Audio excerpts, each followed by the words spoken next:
Good morning, good morning. Welcome to Rovali's podcast. We have the special guest that I promised you guys yesterday and last week that we were going to have. We have Mr. Michael Polumbo here, and I'm going to let him introduce himself because I know I won't do it justice, but we want to welcome you. Welcome, Mike. Tell us, tell everybody that's watching a little bit about yourself and who you are and why you're here on the podcast today. All right. Well, as Alex said, I'm Michael Polumbo.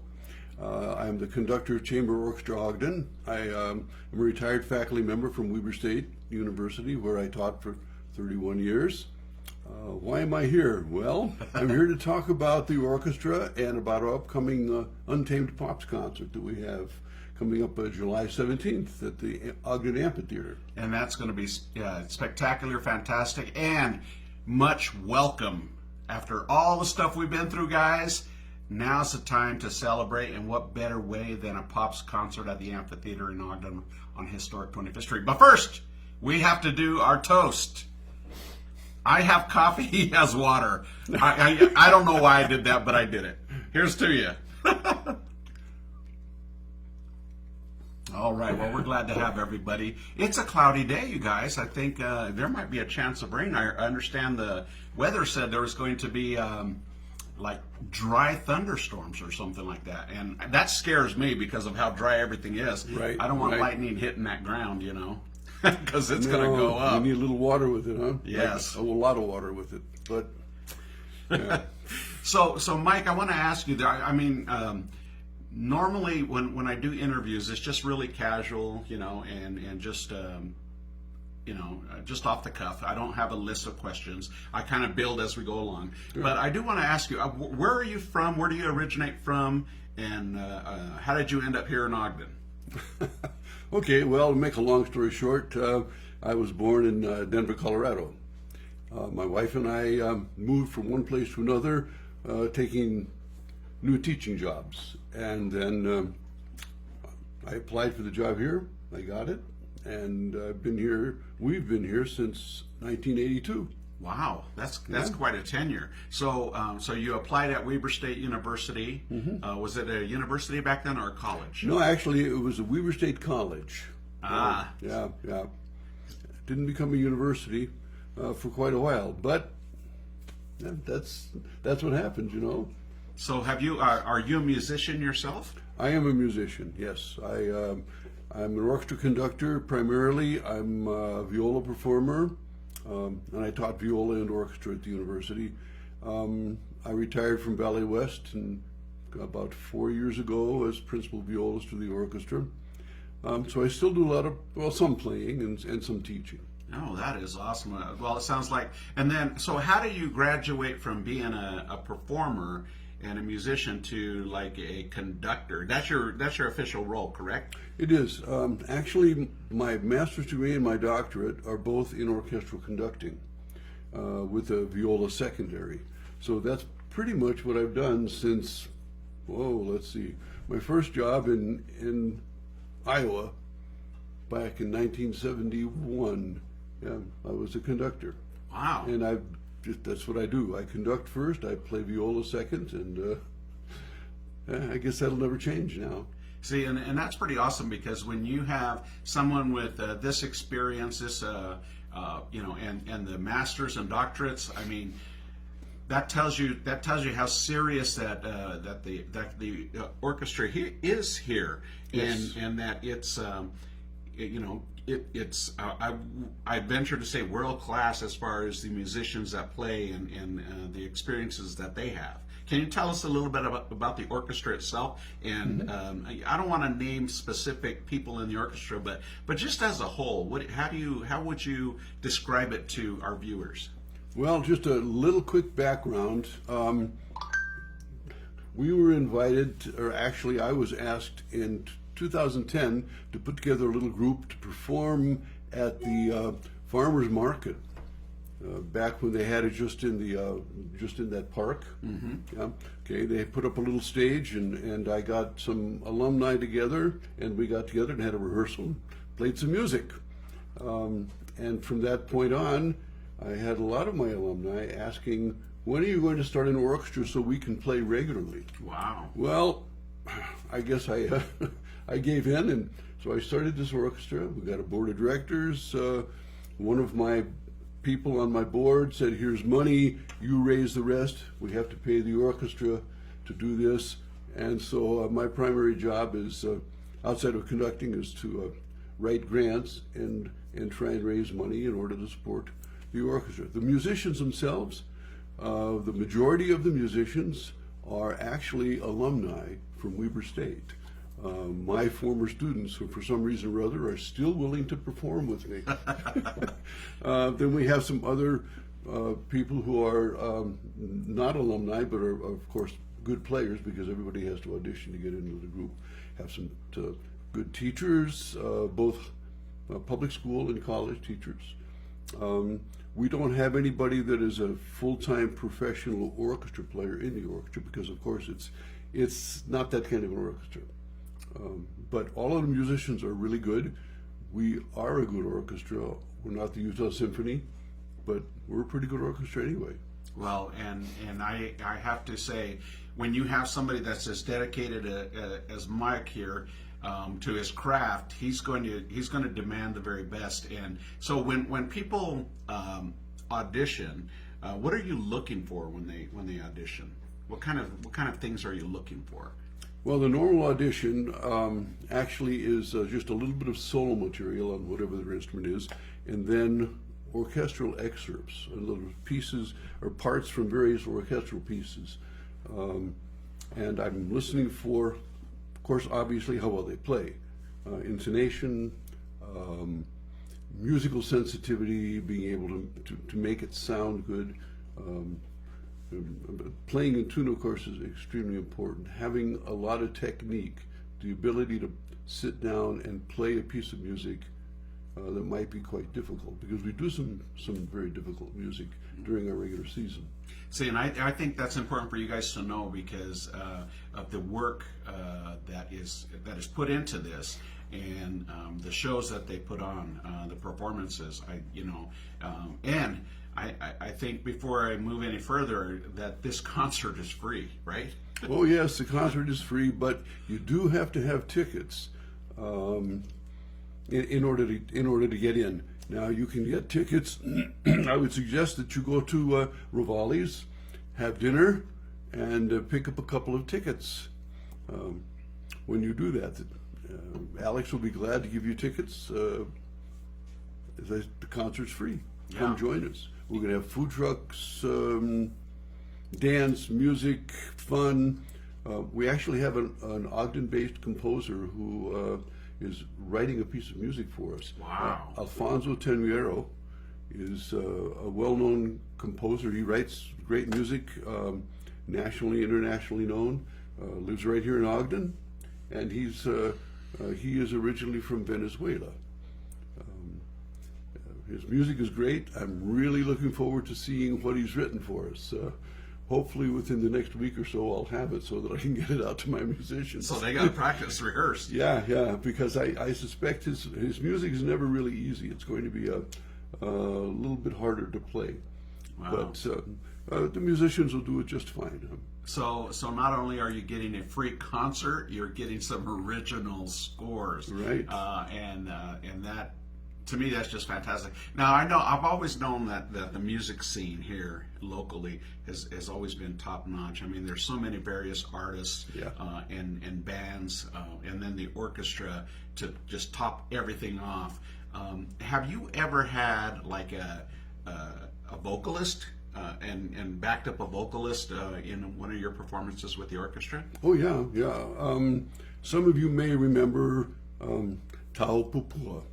Tao was a football player at Weber State years ago, and went off to play with the Cleveland Browns. He was also a very fine tenor. Studied music at the university, but he went off to play with the Cleveland Browns. I think he played 2 seasons, and he got an injury that ended his playing career. So he went on to Juilliard, got his opera studies done, and now he goes all over the world singing. Well, Tao and I are good friends. He was at one time my student. He has performed with us before, And in fact, this coming March of 22, he'll be back, and he's going to perform with the orchestra once again. Wow. He's just wonderful. He's so much fun to work with, and he's such a wonderful young man. I just really enjoy working with him. So that wasn't a short answer, I know, but yes. No, that's a great answer though, because you're giving this you're giving some traction to this tenor who came from being one of your students and went through this whole thing and is doing what he loves besides football. Right. Yeah. Yeah.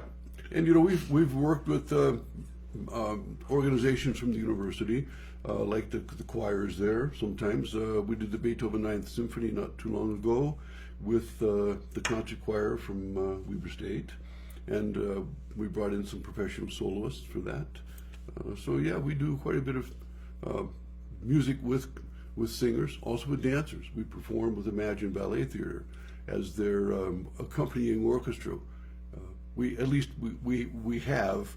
It's kind of been on a hiatus for the last year and a half, but hopefully this coming year we'll be back in the pit to play with them. We really love working with them. And that's awesome. I think as I hear you talk, I think about you saying that these musicians are not full time. That's not their job, and that just leads me to think that of the love that they have for playing. Yes. And so with that love that they have for playing, part time, and they're not getting rich off it by any means, but no. But the love that they have, how does that inspire you as a conductor of all of these people? Well, that's a good question. I haven't thought about it, but when we all get together to rehearse and I start conducting and I listen to them and I watch them and I see how well these musicians play, and I know how much time it takes for them to prepare to perform. You don't just sit down and, oh, here's the music, okay, let's play it. You have to practice it. And the depth of their practice and the way they take it so seriously communicates itself to me in rehearsal. It makes my job really easy. I just stand and I wave a stick until they stop playing, and then I turn around and bow. Well, something like that. No, it's more than that. No. No, I'm sure it takes quite a bit of talent and waving a stick around, because you have to hear everything. You have to know who's doing what and bringing them in on time and all that stuff. I've often watched conductors, especially when I knew I was going to be interviewing you. It was like, I want to see what they're doing. I tried to get a gauge, not knowing much about music and everything that goes into it, but just a gauge of watching them in particular, of how they do things and what they're doing to bring people in or bring them up, and everything matters. Like all your movement matters. Right. It does. Yeah. You have to hit a fine line between not doing enough and trying to do too much, because you don't want to distract as a conductor from the music. If you're standing there with your back to the audience and you're making a lot of strange waving motions, and so that the audience can't listen to the music because you are distracting them, then it's too much. But you can't be Fritz Reiner either and just stand, well, I should be so great as Fritz Reiner, but stand in front of them and just sort of wiggle your fingers and expect them to play. Now let me ask you, because that's interesting. I mean, like I said, I just formulate questions as we go along. Sure. So, as a musician in the orchestra looking at the conductor, what are they looking for? Good question too. Clarity. More than anything else, you need clarity. The beat has to be precise on my part. When I make a cue to the clarinet or to the oboe or to the violins or something like that, that has to be clean and clear so they know exactly when that cue is and what it means. It can't just be sort of a wave, at least not for me. I need to have clarity in my conducting for me as well. See, and when everything starts to come together, and I want to get inside your head here. So you're in the midst of a great song, and everything is in sync, and everything is tuned properly. how does that drive you forward through the rest of the song? Well, one of the things I've learned that was impressed upon me by one of my conducting teachers many years ago is stay out of the way. When things are going well, everything is running, just sit back or stand back and conduct and stay out of the musician's way. When you need to do something, that's when you open up a little bit more and you lead. But as long as things are going well, I don't need to lead because they're perfectly capable of playing by themselves most of the time, you know. Conductors really don't lead the group. They inspire the group, they they do the cueing, they try in the rehearsal to make the music sound the way they want it to. But then when you're in the performance, you don't really lead unless it's a really difficult rhythmical pattern. I know that Alfonso said that he's going to have some uneven meters, in other words, beat times that aren't always 1, 2, 3, 4, 5, 6, 2, but maybe 1, 2, 3, 1, 2, 1, 2, 3, 4, 5, etc. And that's for me to conduct those. But I'm not worried about it because the musicians will have already practiced it and they'll play it, and then I just stand there and try to keep it together.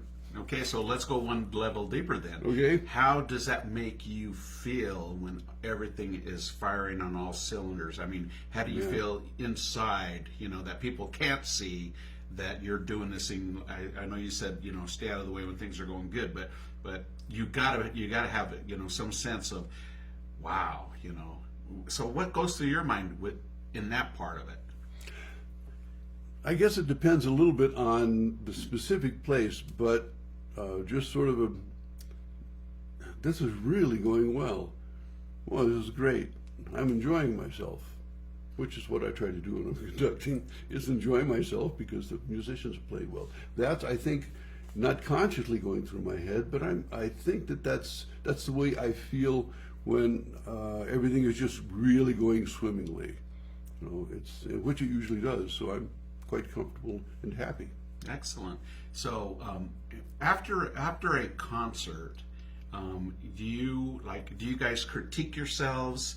You know, do you have like discussions with the orchestra or certain musicians? Not saying you missed a note here or there, but I'm just talking about the overall. You know, how do they give you feedback of this concert went really well, or we could have done better, or I really love the way that the audience was into it, you know, that kind of thing. What's the discussion like after the concert? You know, we don't really have anything like that, Alex. The musicians know if one of them didn't do something correctly. They know, I know. Okay? During the performance, you can't single out a musician because there's no sense in the mistake has been made. You just have to keep going, you know. I've talked with musicians before about mistakes when they've come to me and asked about it. But one of the things that I don't do is try and, not try. One of the things I don't do is berate any musician for a mistake. I've never had to say, well, you know, you're just not playing well, you'll have to leave the orchestra. I've had discussions with a couple of musicians who weren't playing up to snuff, but nothing serious. No, that's interesting. So we've talked about the kind of the behind the scenes of how you put everything together, the rehearsal times that are needed, all this stuff.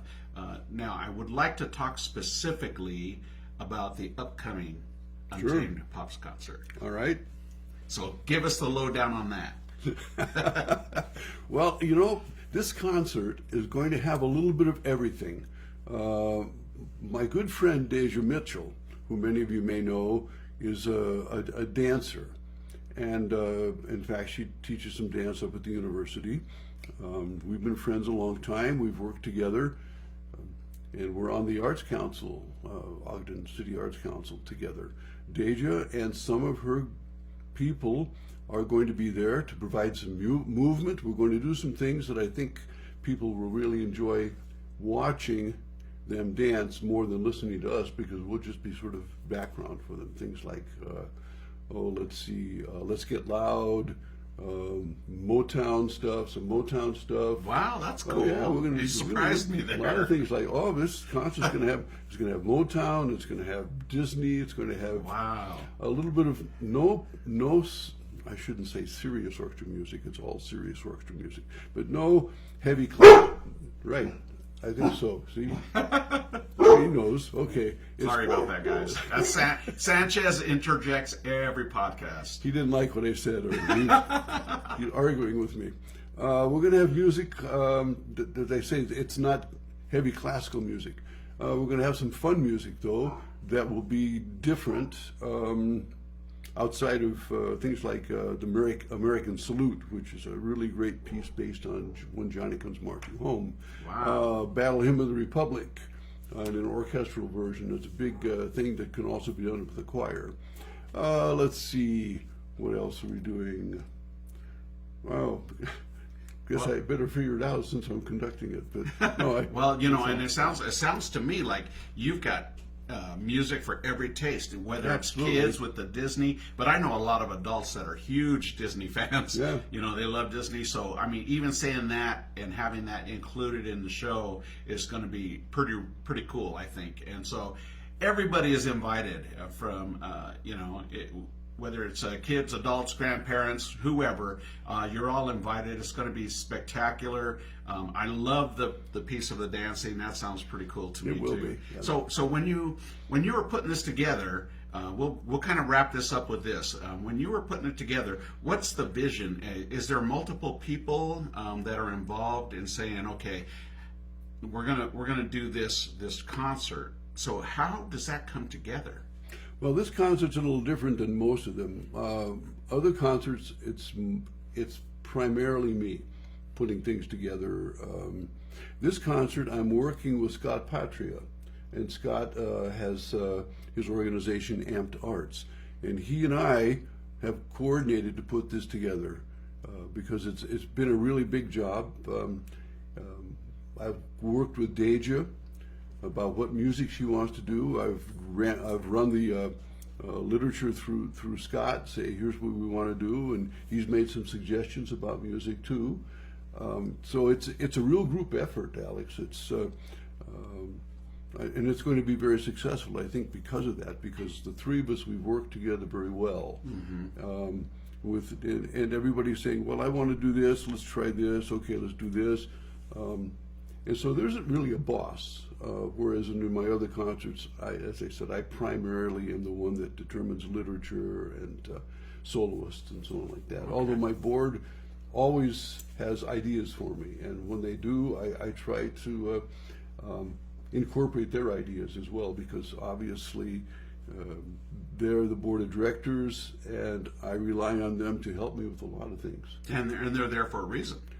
Yes, they absolutely are. Otherwise, I could just do it myself. But they help with things like publicity, grant writing, just many things, and even financial support sometimes. And I've always been told ever since I was little, many hands make light work.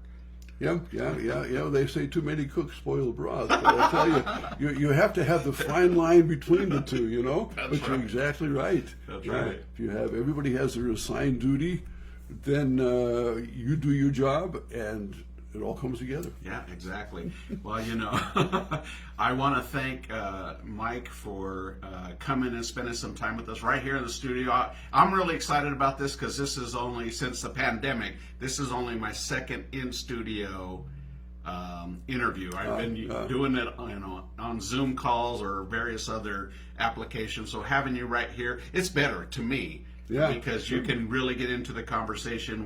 We went down some avenues that I'm pretty sure you didn't even know you were going to go down. No. But that's why I like to do it. I like to, and not to try to catch somebody. I don't do any of that stuff because it's all about positivity.